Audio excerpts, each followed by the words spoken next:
Our lives are a storm. Deadlines, notifications, the relentless pressure to build a career, to get ahead, to be someone. We barely have the time for the present, let alone the past. So I know the question in your mind: why should I waste a single precious minute listening to a story about some prince who lived thousands of years ago? It's a fair question. Let's make a deal. Forget about gods, forget about religion. Let's put all of that aside. I'm asking you to witness the portrait of a character, a man named Rama. See his life, see his choices. I am no expert, just a fellow traveler exploring our heritage through the incredible Valmiki Ramayana project by IIT Kanpur. It wasn't just one great act, it was a lifetime of greatness that I felt deserved to be shared. So let's begin. Let's travel to the magnificent kingdom of Kosala with its capital city, Ayodhya. Part 1: The Man Who Was Beloved Like Rain. Before the Great Crisis, there was the daily breathtaking truth of Rama's character. What was it about this one man that inspired a love so profound it felt like a force of nature? Sri Valmiki, the original poet, describes him not as a mere prince but as an ocean of virtues walking on earth. He was a warrior of terrifying might, an archer so skilled he could shatter any target. Yet that immense strength was so perfectly mastered that his presence in the city was as gentle and soothing as the light of the full moon. He was a master of philosophy, law, and the arts. Yet he wore his wisdom so humbly that his greatest joy was to sit and listen to the stories of the elderly. But his best quality, the one that captured the hearts of everyone, was his boundless empathy. He felt the inner lives of his people as his own. व्यसनेषु मनुष्याणां भृशं भवति दुःखितः उत्सवेषु च सर्वेषु पितेव परितुष्यति. Ayodhya Kanda chapter 2 verse 40. In the sorrows of other people he becomes deeply sorrowful, and in their celebration he rejoices just like a father. Imagine a leader like that, a person in power who feels your pain as their own and celebrates your success as if you were their own child. He never waited for anyone to approach him. He always spoke first, with a warm smile, with words chosen to bring happiness. Even if you hurled insults at him, he would not reply with a single harsh word. The people of Ayodhya felt this. They saw him, and in him they saw the best possible future for themselves. Their love was an active, breathing prayer. And so when King Dasharatha announced that Rama would be crowned as his heir, the city didn't just celebrate.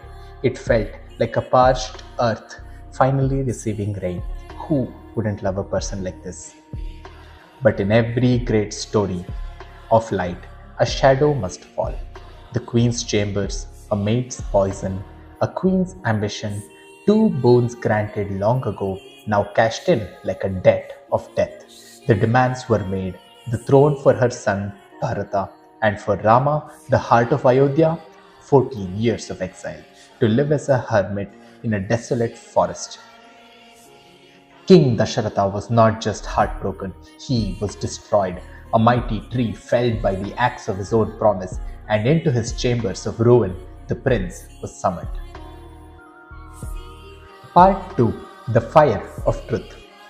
Here is the moment that defines him. Not the moment he lost a kingdom, but the moment he showed the world what truly mattered. He enters expecting a coronation and finds a catastrophe. He is told he has lost everything. Why? Why did he accept it? Was it weakness? Was it an inability to fight for what is his? Was it being a doormat, being pushed around by the world? Let's be clear, Rama was not weak. Sri Valmiki describes him as a warrior who was incapable of being repressed even by enraged devatas or rakshasas in battle. He was in prowess equal to Indra, the king of gods. He could have seized the throne by force and no one could have stopped him. And what does he do? Does he rage? Does he crumble? Does he argue for his birthright? No. Sri Valmiki tells us that upon hearing the devastating news, Rama was not distressed. He did not flinch. His composure remained an ocean, perfectly still. The catastrophic news washed over him, but could not shake the bedrock of his soul. In his heart, the kingdom and its riches were weightless. They were tools for service, not prizes for his ego. What had weight, what had gravity, was dharma, the righteous path, his father's honor. This was not weakness, it was the ultimate strength, the strength to choose the right path even when it is the most painful one. Almost none of us would have been able to react in this way. Listen to his first words to Kaikeyi. They are a fire of love and commitment. Tat bruhi vachanam devi ragnyo yad abhikangshitam karishye pratignane cha ramo dvir na abhibhashate. Ayodhya Kanda, chapter 18, verse 30. Tell me the king's wish, O queen, I will perform it. I give you my vow. Rama does not speak twice. Rama does not speak twice. With this single powerful line, he ends the argument. He demonstrates that his word and his father's word are one and the same, absolute, unbreakable, and sacred. To understand the cosmic power of this act, you have to understand Satya, or truth in his world. It was the law that held the stars in the sky. If the king's word fails, the kingdom rots from the inside out. Rama saw his father trapped in a horrifying dilemma: break his promise and descend into the hell of untruth, or break his own heart and banish his beloved son. And Rama, in an act of breathtaking love, chose to break his own life to save his father's soul. He then leaves that chamber of ruin and makes his way into his own mother's quarters. He enters, seeking to break the news gently, and sees Kausalya deep in prayer. And there, standing before her, he also sees his brother, Lakshmana, his face already a mask of fury. The news had travelled faster than him. And here, in this room, charged with love and impending heartbreak, the human tragedy explodes. His mother, Kausalya, learning the truth from his own lips, collapses in a storm of grief.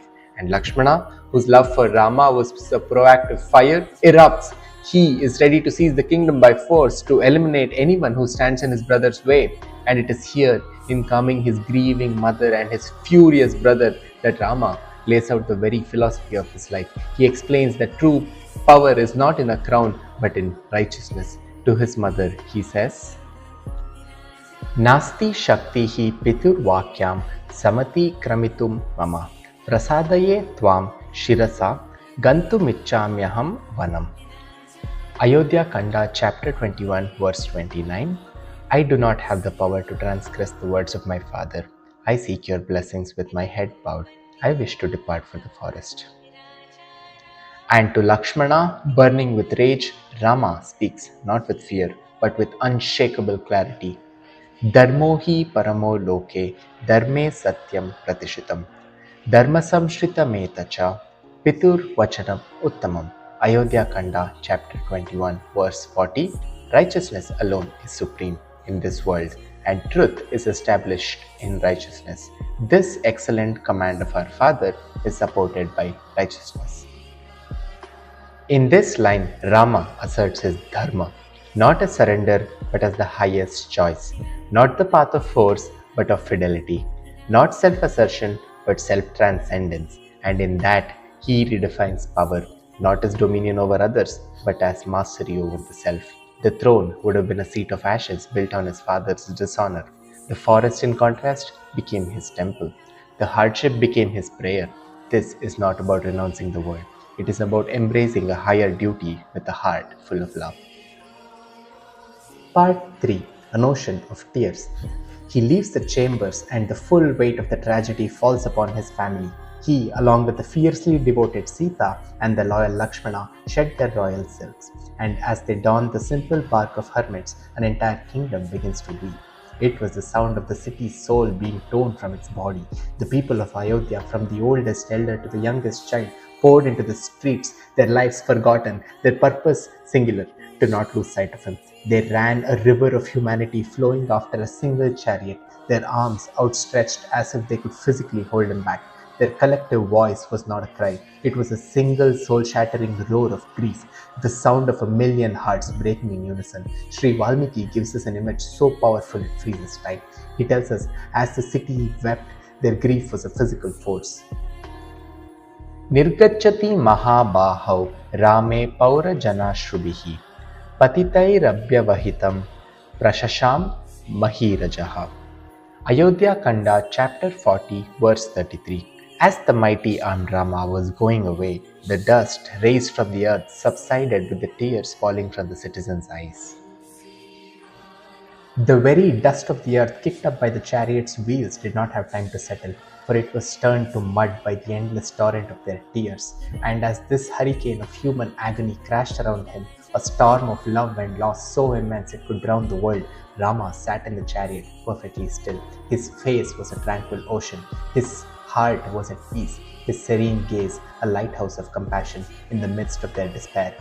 He wasn't suppressing pain. He was radiating a divine calm, a peace that came from a place beyond the words joy or sorrow.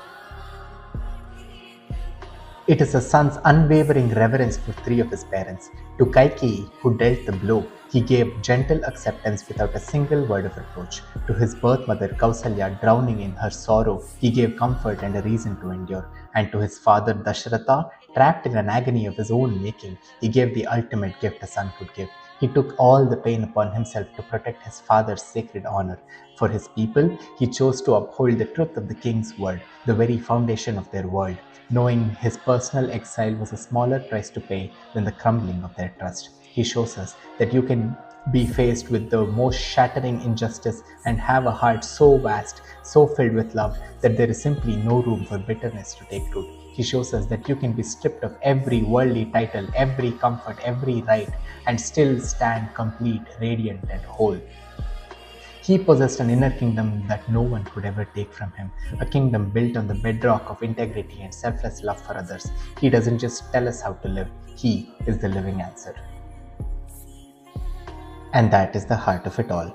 When humanity beholds a character so flawless, a love so unconditional, and a commitment to righteousness so absolute that it shines untouched through the darkest of trials, we are left with only one word for it.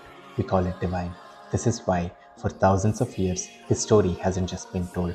It has been the guiding light in the lives of millions. His name is not merely remembered, it is chanted as a prayer, a source of strength in our own moments of crisis, a reminder of the best we can be. We don't worship him because he performed miracles. We worship him because his very being was the miracle.